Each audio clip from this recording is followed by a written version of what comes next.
أن لا إله إلا الله ولي الصالحين ولي المؤمنين ولي المتقين، وأشهد أن سيدنا ونبينا وحبيبنا وعظيمنا وشفيعنا وهادينا محمد بن عبد الله صلى الله عليه وسلم وعلى آله وأصحابه وتبع إلى يوم الدين.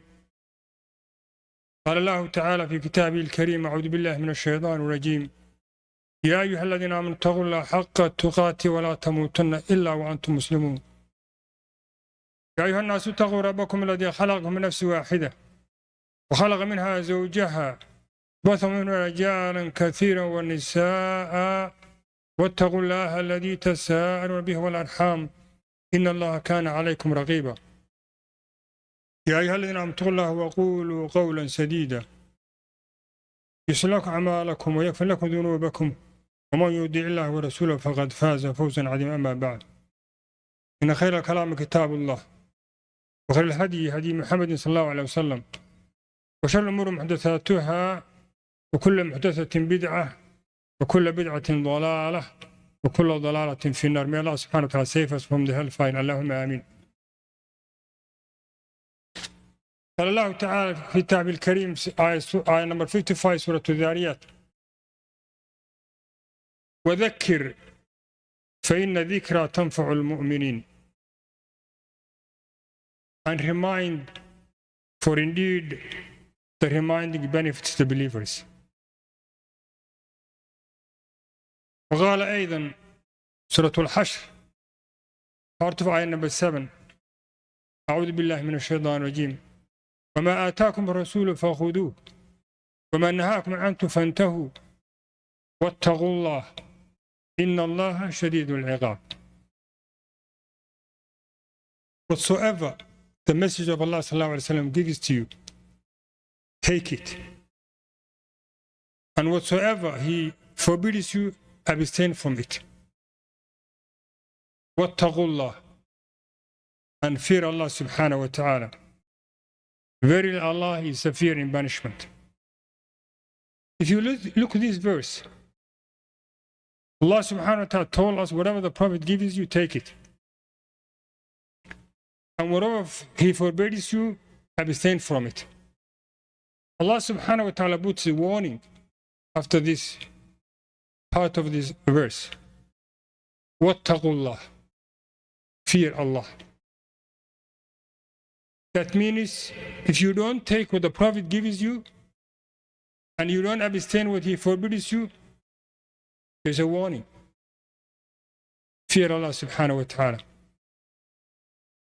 And verily Allah subhanahu wa ta'ala is severe in punishment. The Prophet alayhi salatu wasalam told us in a hadith, verily, he among you who lives long will see great controversy.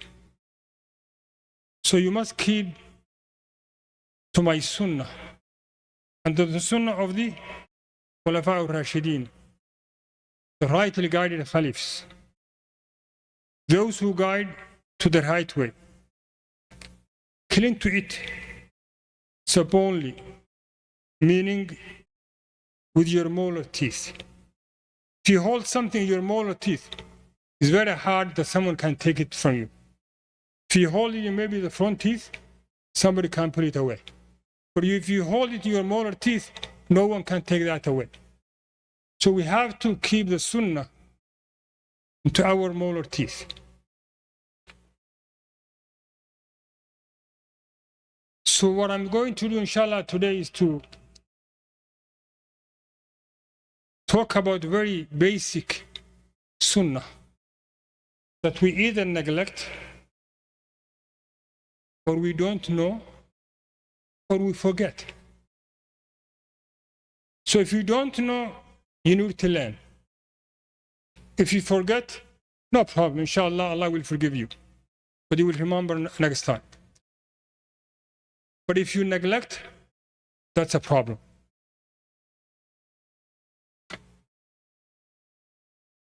So the first one is, the Prophet ﷺ said, Man raghiba an sunnati falaysa minni. Whoever does not desire my sunnah is not part of me. There's a new group these days called Quraniyun. They say we only follow the Quran, not the sunnah. But the question is, who brought the Quran? The Prophet ﷺ. How could and I will not follow the sunnah when both are brought by the same person? So there are a lot of hadith talks about the sunnah. So the first one is, when you enter the masjid, what do you say? What do you do? When you're entering the masjid, you're going to use the right foot. I've seen many times in different massages, people are just walking in, they're just walking. Sometimes the right foot, sometimes the left foot. And when they put the right foot, it's by chance, not by following the sunnah. So when you enter the masjid, you put your right foot in first. And you hear this dua. The short version is, Allahumma aftah li wa rahmatik, when you're walking.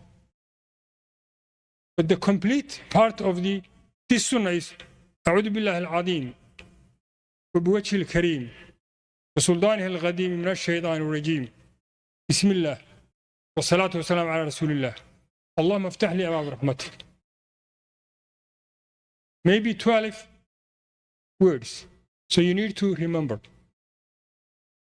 While you're trying to learn, you can at least say, Allahumma aftah li wa rahmatik when you're walking. And when you walk in, what do?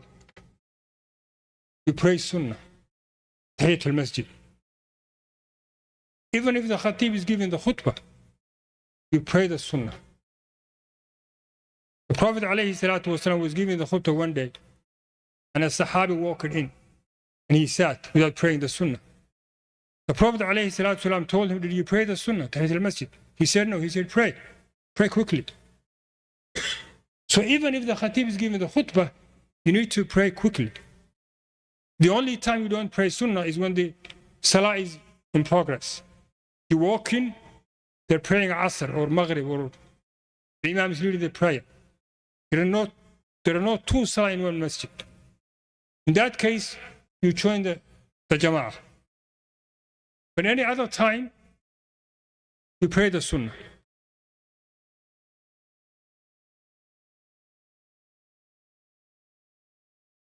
And when you walk out of the masjid, you read the same dua, but at the end are different. أعوذ بالله العظيم وبوجهه الكريم وسلطانه القديم من الشيطان الرجيم بسم الله والصلاة والسلام على رسول الله اللهم إني أسألك من فضلك واعصمني من الشيطان الرجيم. So you praise Allah subhanahu wa ta'ala and you give salam and salutation to Prophet alayhi salatu wasalam. The other one is about the shoes. Which one do we put first? The right one. Many people, they just put whatever comes first. So you put your shoes on the right foot first. This is the sunnah. These things we are doing all the time. How many times do we use and put our shoes in every day?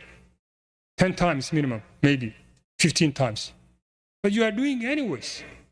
But follow the sunnah, you get ajr. So put the right foot first. And when you're taking off, you see the opposite. Take the left foot first. It's the opposite. Right foot first, left foot out. When you're entering the masjid, right foot first. When you're leaving the masjid, left foot first. It's the opposite. And in the washroom, when you're entering, opposite of the masjid, put left foot first. When you're going out, right foot first.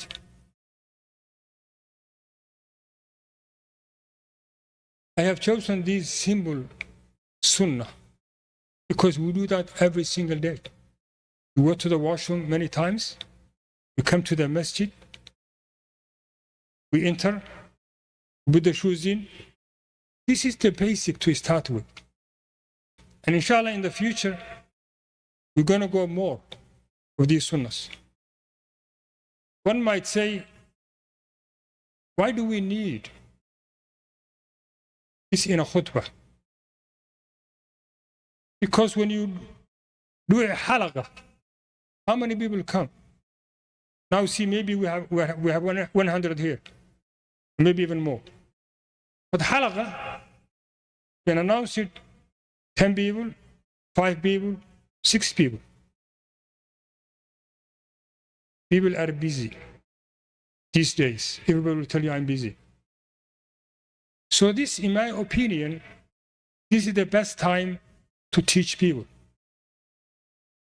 So our A'imma in the masajid, the best time to teach people is this time. أقول قولي هذا استغفر الله واستغفروه إنه هو الغفور الرحيم.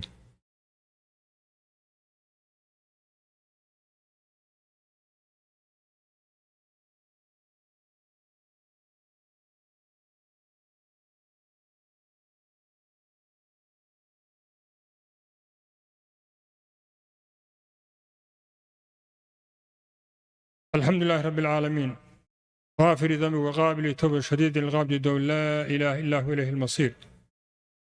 We'll add one more, inshallah. When the Khatib is giving the khutbah on Friday, he's not allowed to say like this. It's forbidden. He will say like this. So if you see a Khatib doing like this, don't yell at him on the stage. نصيحة في الملأ فضيحة. If you want to advise someone in a public, Shaitan will come and he will get angry. So take him by the side and tell him this is not the Sunnah. And the Musallin also are not allowed to do like this.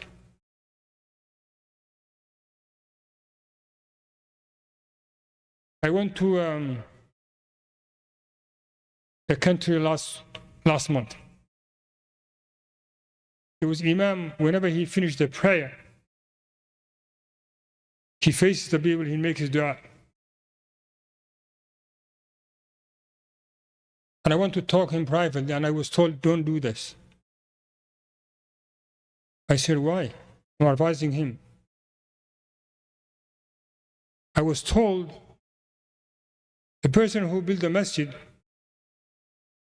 told him to do this dua even after my passing. Otherwise, you will not be an Imam.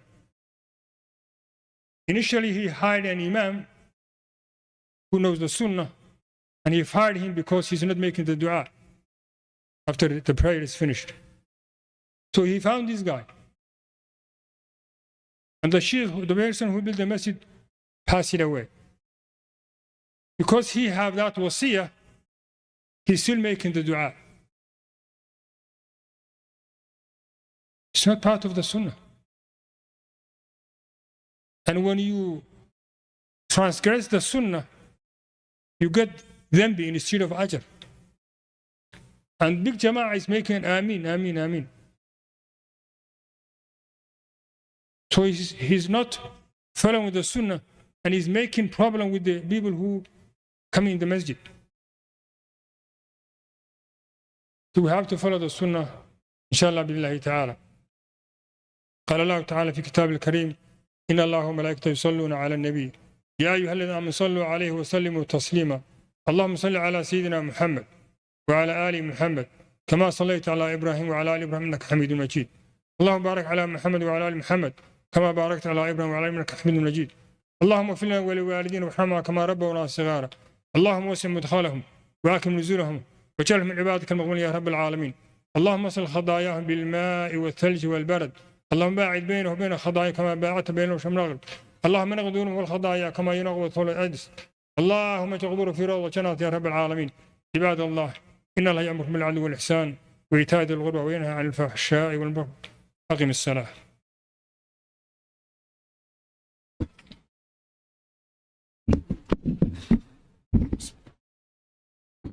Move forward, inshallah. Move forward.